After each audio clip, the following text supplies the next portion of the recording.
Welcome to another great episode. We have another great guest on the show. We have Ali Al-Asady with us. Appreciate you coming on. Thank you so much. Thank you for having me. You're welcome. Ali, tell us a little bit about yourself and how long you've been in the industry and who do you serve? Well, I came to the U.S. in 1995 as a refugee from Iraq, and I worked in a nonprofit organization for about 4 years, helping refugee resettle in the U.S. Then honestly, I got tired of the nonprofit and I wanted to switch to the profit. And while I was still working in the nonprofit organization, I bought my first investment property, which was a fourplex. And from there, I really enjoyed the investment world of real estate. And in 2003, I got my real estate license. Cool. Okay. So I guess in your business right now, who do people you typically serve? Is there a typical kind of person or a particular area you're serving right now? Or? We serve everyone. The majority of my clients came, either refugees or immigrant who came. I serve clients that speak about 25 different languages. But also we serve anyone who appreciates our services. Makes sense. So that 25 languages, do you speak many of those? How many? Absolutely not. I speak several dialects and I can do it well. I can do it Egyptian and I have the curly hair. I can pass for an Egyptian guy. I was born in Iraq, so that's definitely my main language and my main dialect, I know a little bit of Spanglish, no sense. I know how to say hello in many languages, and I know how to say sign here in many languages. Nice. Important things, right? Yes. So your language, Iraq, what's the language? What's the language called, I guess? Arabic. Arabic. So it's Arabic. Yeah. Okay. All right, cool. Yeah. Growing up in Iraq, I wanted to touch a little bit about that. You say you got here in '95 as a refugee, so of course the first Gulf War. Tell me a little bit about that. What was your upbringing like? Who were your role models? What directed you? Well, my father was against. We grew up in Iraq. I'm one of 9 siblings. My father was the main provider, and he served in the Iraqi military or army for 32 years. He was in the medical field, so we learned a lot about moving. With him, because as he moved, we move. And role model, I think he's one of the first role model in my life. I remember some stories, like things of him, like, I saw a guy one time walking funny, because he has a hip problem, and it looks to me, it was funny because it looks almost like he's dancing. And my dad was like, Ali, you need to thank God that you don't have his problems, so you gotta appreciate what you have. And that's what, there's constant lessons, because he'll always take me with him, and and then growing up with 2 older brothers, and I was, what they call it, like they always trick me into things like, go buy us a box of shadow bucket. I'm like, what is shadow bucket? So yeah, and then moving forward to the Gulf War, there was an uprising happening in Iraq in 1991. I was part of that, and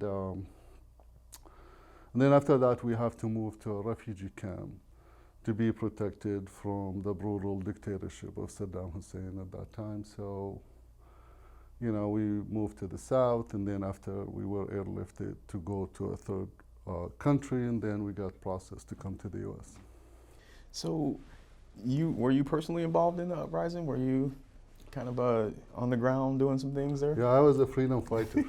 I was part in the uprising.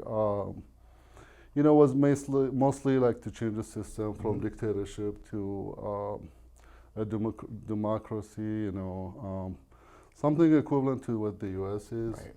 Iraq was under temporary constitution for about 36 years. So we want to change that, so this way you learn what's your right here, like. In the U.S., if you get in trouble, the first thing is you get rid of your rights, it's like you have rights. And there, it's like you have absolutely no rights. Okay. Yeah. So I guess as a young man, you're getting involved with that. What was it that touched you that made you want to personally be involved and risk yourself? Well, honestly, my dad was the biggest influencer. My father and my oldest brother, they both were executed. And, feeling like my brother was a lawyer. So if, in fact, like you're a lawyer in a country and you cannot defend yourself or you cannot have fair trial or face your accuser, whatever that might be. But in the dictatorship countries, if you were charged for anything, you're guilty. So that's a done deal. The rest is just a show. I'm I love humanity. I hate war. I love peace. And another thing like the dictator was doing was just like, they attacked Kuwait. That was a war. And then there was an 8-year war with Iran, and then war against the Kurd, and he sprayed them with chemical weapons. So all these factors, I think it still influence me today in my thinking and my approach to people. Again, I mean, the human element is the basis for every philosophy I have, every thinking I have, because you take the human element out of anything and everything else is justified. Right, that is true. Yeah. Yeah, I was just talking with one of my coworkers earlier, just about the perception that we as Americans have on the rest of the world and how the rest of the world has on us, and we may not even know what that is, right? So I just wanted to touch base on that a little bit, just coming, being there and seeing America from the outside and then seeing it from the inside. Would you just touch a little bit on that? What that Absolutely, it's an excellent question. I personally didn't learn how Americanized I become until I travel abroad. When I came to the U.S., 2005, I traveled to Europe and I learned how Americanized I became because I'm dealing with everybody in the same way the Americans do in America, including, standard of care. When you go to a restaurant, I remember we were in Paris and I told the person who was serving us, like, hey, it's almost ignored us. And she's like, where are you from? And I said, well, I came from the US. And she said, yeah, that's why. And she said, in our cultures, basically, we cannot just keep coming every 2 seconds. Like, hey, do you need anything else? Do you want something else? And she said that in our culture, this is almost a code to leave. And I'm like, I didn't know that. Interesting. So versus like in the U.S., where people serve you, it's like constantly you feel like you're taken care of. Like, do you need a drink? You need dessert? You need that. When you live overseas, the biggest thing I've seen is people do not differentiate between what the government is doing or what the average person is doing. I made that distinction only when I came to the US and I learned that there's a separation, including things like the war, Right. and how many people opposed the war in Iraq in 2003. And people took it to the street,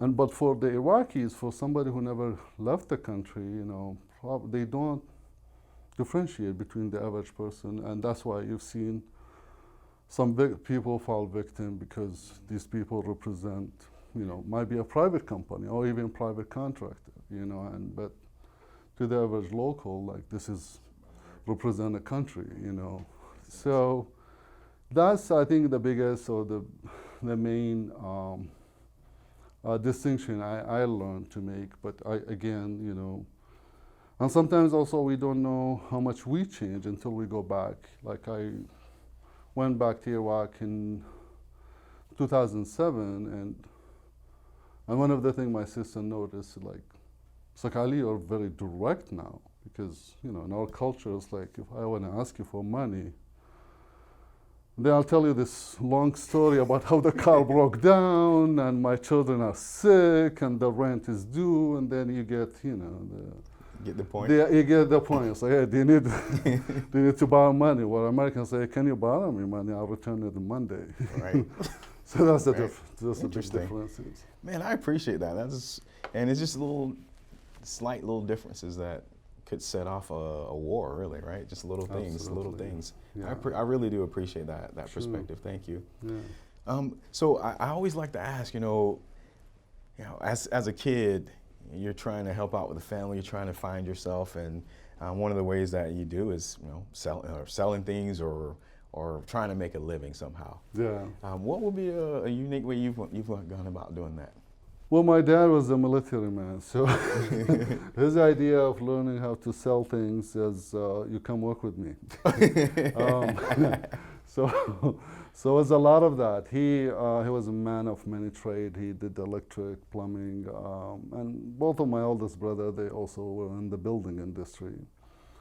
But my dad was also he was a tailor. That was his side job, and he did the military uniform, which is very difficult. It takes somebody who's really skillful.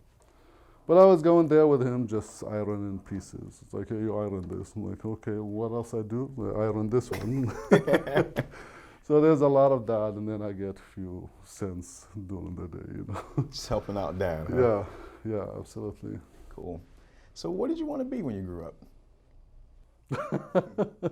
I already grew up. I'm done. I don't know. Teaching is always something in my passion.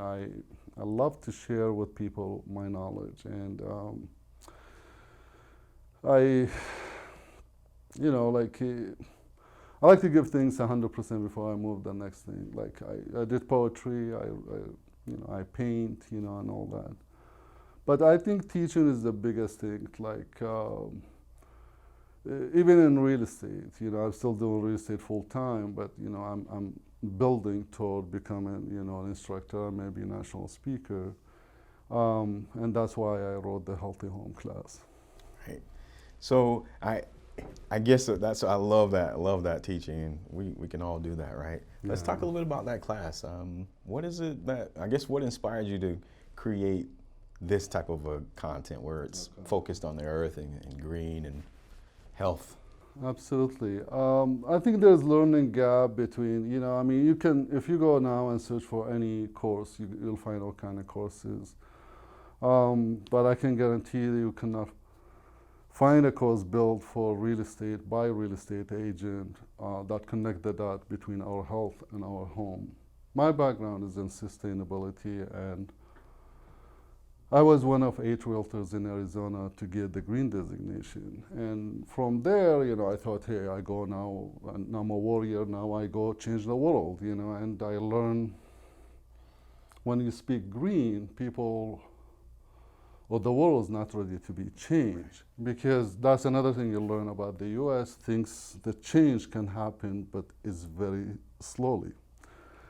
And I thought, there might be a better alternative than saying the word green, and I thought health could be a very good angle to go through it. Because I think when we talk about the word green, it could be associated with political agenda or foreign agenda. These people want to take your jobs and, all that spiel about it. But in health, I don't think those two will dispute what health is. The only thing is the general perception about health, like when I say the word health, most people will associate with food, like nutrition or exercise, but almost never connect the dot between health and home. And that's what I'm trying to do in this course. I'm trying to do, to teach real estate agents that health is mentioned in a number of ways. And the inspection period, in the seller disclosure statement, in building code, in the purchase contracts, and I connect all these elements, together in the course. Hey, that's cool. And I guess I never even thought about it that way. That the inspection really is a health report in some instances. Yeah. That's a great way to think of that. So I guess with this course, what was the brainchild like? Why that? Why this? Why this particular thing? Why not? I think the main thing is just because it was not done before. It- you know, if you go to a builder now and say, hey, I want to build a healthy home, most likely the builder doesn't know what you're talking about. The same thing with the majority. We have about 60,000 agents in Arizona. Go and ask them, say, hey, I want to buy a healthy home. Would they know what you're looking for, or would they know where to find or what to look for, you know, to answer the question? So, I mean, technically the course, you know, will answer that question, you know, like, yes, there's a certification program that addresses health issue in home. There is like an indoor air quality where we can focus on in the building process. There is a builder that it's called Indoor Air Plus package, you know, and these are the type of things. So once we are educated as a realtor, definitely we can educate our clients. And then ultimately we will serve our client better, make more money. Right. So where do you see that, I guess, this going? Where's your goal for it to be? Ultimately, I want to make this into a certification, so like maybe a 2 day course, because initially when I did the research, I compile a huge data. You know, once I just touched the word health, and that's such a complex issue because we're talking about the human body, the way the lung function, how can it affect our brain function. Lead-based paint can slow growth, you know, in the children, and this is commonly we use the form very casually in the real estate, but really we don't know what's really the health effect of lead on people until we have something like what happened in Flint, Michigan, you know, and there's area where it's condemned because of coal, you know, and because coal is still building until today underground, and that's in Centralia. So it's all these factors. So again, like the subject of health is very complex. So I don't think I can cover it in 3 hours and it's like, hey, you know, I'm an expert now in healthy home. So I was thinking maybe to do it in a segment of 3 hours, in a total maybe 24 hours worth of renewals that could be applied to CE. And at the same time, you still have proudly, you know, I have a designation on the subject. So that's ultimately my goal. I like that. That's cool. I think it's, again, I think it's interesting because it isn't really talked about, but it really is crucial. So Absolutely. crucial. And we can definitely, like, I work with a few physicians or people in the medical field, and it's interesting story. Like, I work with physician, and he was selling his home, and then we start talking about this. Like, wow, I'm a physician and never thought about this. And he was very meticulous about his front yard, and I said, I'm gonna put a for sale sign in the front, and he's like, you're gonna make a hole in my ground? I said, no, I'm gonna make small incision. So that's, I mean, that's another thing we teach in those classes, like how to communicate, because you can speak different languages. I learned that as English is my second language, but there's so many languages. There's the legal language, there's real estate language, there's attorney's language, and definitely there's a health language. I appreciate that. That's again, perspectives I didn't think of taking there, so I appreciate that.